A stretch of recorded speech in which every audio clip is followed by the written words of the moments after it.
দাপৰ যুগত পৰিচিত এক সবল প্ৰেম কাহিনী। উষা আৰু অনিৰুদ্ধৰ সঁচা প্ৰেমৰ প্ৰতীক তেজপুৰৰ অগ্নিগড়।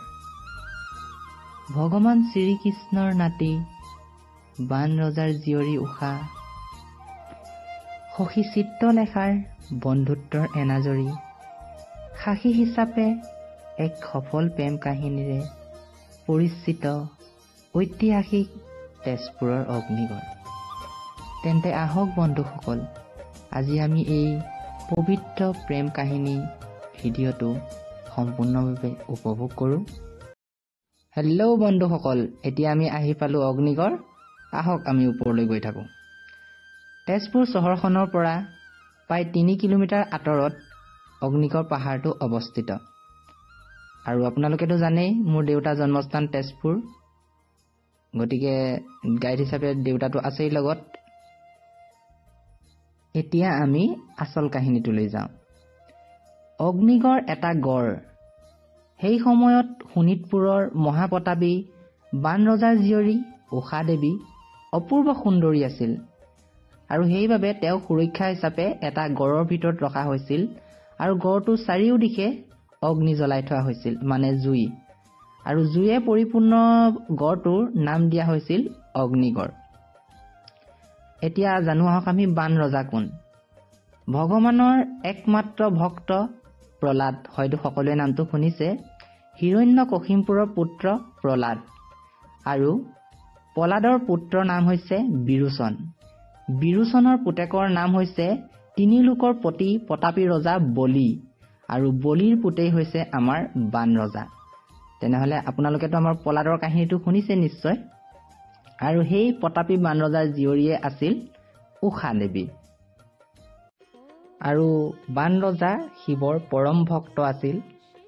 তেখেতৰ তপস্যাত সন্তুষ্ট হৈ মহাদেৱে তেওঁক এটি বৰ দিছিল, আৰু বৰত বান ৰজাই সুধিছিল যে হে প্ৰভু, মোৰ এটা মনৰ আশা পূৰণ কৰক আপুনি। তেতিয়া মহাদেৱে কৈছিল, আপোনাৰ আশাটো কি?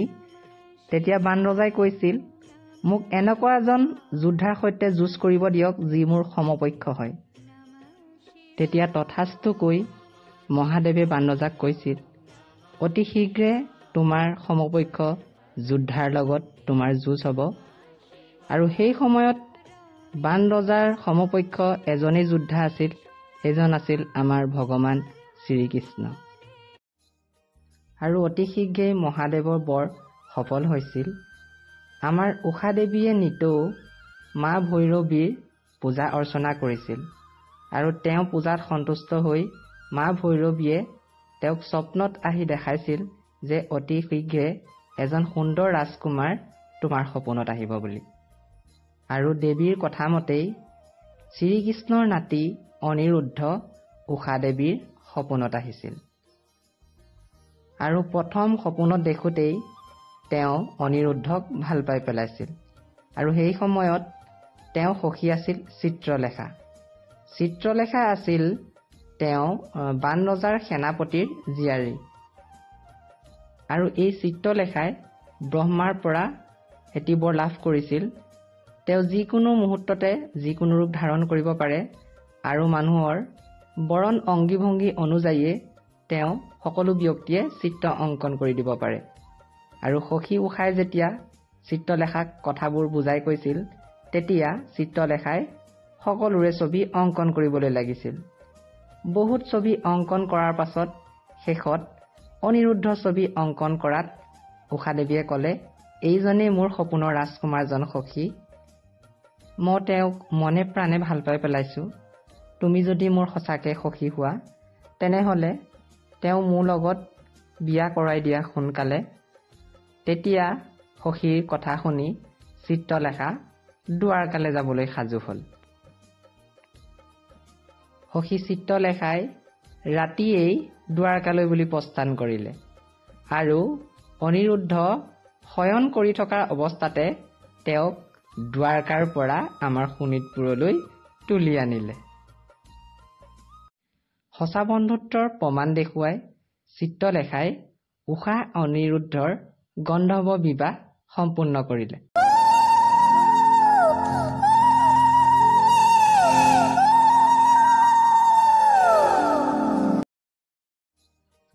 বৈধৱ বিবাহ হৈ থকা সময়ছোৱাতে বান ৰজা সেই কোঠাটোত প্ৰৱেশ কৰিছিল আৰু উষা দেৱী ভয়তে প্ৰাণ উৰি গৈছিল।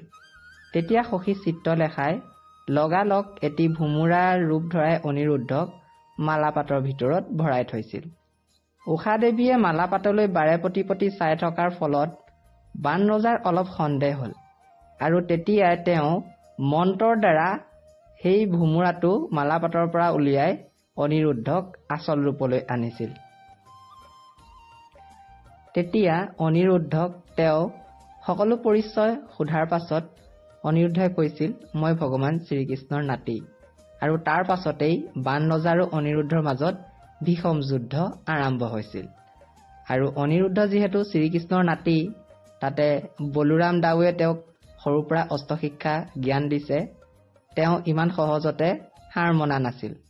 হ'লেও বান ৰজা যিহেতু সেই সময়ত প্ৰবল প্ৰতাপী ৰজা আছিল, সকলো অস্ত্ৰৰে জ্ঞান আছিল তেওঁৰ ওচৰত, শেষত গৈ তেওঁ নাগপাশেৰে অনিৰুদ্ধক বন্দী কৰিবলৈ সক্ষম হৈছিল। আৰু নাতিনীয়েকক বন্দী কৰা খবৰ যেতিয়া দ্বাৰকাৰ শ্ৰীকৃষ্ণত পৰিছিল, তেতিয়া শ্ৰীকৃষ্ণই লগালগ দ্বাৰকাৰ পৰা সেনাবাহিনী লৈ আমাৰ শোণিতপুৰত আক্ৰমণ কৰিছিল। এফালে বান ৰজাৰ প্ৰবল সেনা আৰু আনফালে আমাৰ দ্বাৰকাৰ শ্ৰীকৃষ্ণৰ নাৰায়ণী সেনাৰ মাজত এক ভীষণ যুদ্ধ আৰম্ভ হৈছিল। আৰু এই যুদ্ধত ইমানেই সৈন্যবাহিনীৰ মৃত্যু হৈছিল, মানে আমাৰ শোণিতপুৰখন তেজেৰে ৰাঙলী হৈ পৰিছিল। আৰু সেই তেতিয়াৰ পৰাই ঠাইডোখৰ নাম শোণিতপুৰ ৰূপে পৰিচিত হৈছিল, মাজে তেজেৰে ৰাঙলী হৈছিল সেইটো সময়ত। আৰু বান ৰজা যিহেতু প্ৰতাপী আছিল, তেওঁক ইমান সহজে পৰাস্ত কৰাটো সম্ভৱো নাছিল, কিন্তু শেষত শ্ৰীকৃষ্ণই তেখেতক পৰাস্ত কৰিবলৈ সক্ষম হৈছিল। আৰু বান যিহেতু শিৱৰ পৰম ভক্ত আছিল, গতিকে সেই সময়ত বান ৰজাই মহাদেৱক স্তুতি কৰিলে আৰু ভক্তৰ কথা মতে মহাদেৱ পৃথিৱীলৈ আহিল আৰু ভগৱান শ্ৰীকৃষ্ণৰ লগত যুদ্ধ কৰিবলৈ আৰম্ভ কৰিলে। আৰু এফালে মহাদেৱ, আনফালে শ্ৰীকৃষ্ণ। আৰু এইখনেই হৈছে ইতিহাসৰ বিখ্যাত হৰিহৰৰ যুদ্ধ। শিৱয়ে বিষ্ণু আৰু বিষ্ণুৱে শিৱ, গতিকে এজনে আনজনক পৰাস্ত কৰাটো কোনো প্ৰকাৰেই সম্ভৱ নহয়। আৰু সেই সময়ত ইমানেই ভীষণ যুদ্ধ হৈ পৰিছিল দুয়োজনৰ মাজত যে তিনি লোক কঁপি উঠিছিল।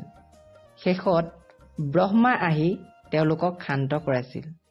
হে মহাদেৱ, হে বিষ্ণু, আপোনালোকৰ কাৰণেই এই জগতখন চলি আছে, আৰু আপোনালোকে যদি এই জগতখন বিনাশৰ পথে যায়, এই পৃথিৱীখন কি হ'ব? আপোনালোকে আপোনাৰ যুদ্ধ সমাপ্ত কৰক। আৰু শেষত ব্ৰহ্মা কথা মতে বিষ্ণু আৰু শিৱৰ এই যুদ্ধখন সমাপ্ত হৈছিল। আৰু বান ৰজাই নিজৰ ভুল স্বীকাৰ কৰি ভগৱান শ্ৰীকৃষ্ণৰ ওচৰত পৰাস্ততা স্বীকাৰ কৰিছিল।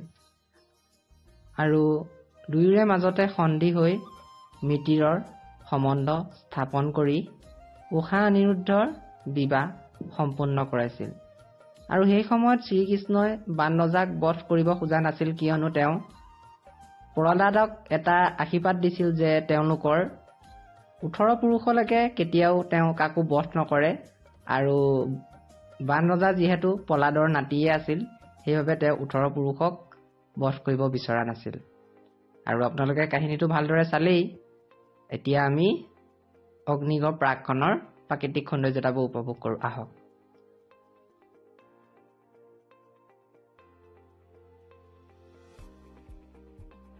অগ্নিগড় একেবাৰে ওপৰত উঠাৰ পাছত আপুনি ব্ৰহ্মপুত্ৰৰ প্ৰাকৃতিক সৌন্দৰ্যটো যেতিয়া উপভোগ কৰিব, আপোনাৰ মনটো নিজেই ভাল লাগি যাব। আপোনালোকে অগ্নিগড়লৈ গ'লে কিন্তু বিয়লি যাব, মানে পাছবেলা বেলিটো ডুবিবৰ সময়ত ব্ৰহ্মপুত্ৰলৈ আপুনি যেতিয়া ইয়াৰ ওপৰৰ পৰা চাই দিব, বেলিটো ডুবাৰ টাইমত মানে ইমানেই এটা ধুনীয়া প্ৰাকৃতিক সৌন্দৰ্যতা আপুনি জীৱনত হয়তো মনত ৰাখিব, ইমানেই ভাল লাগে।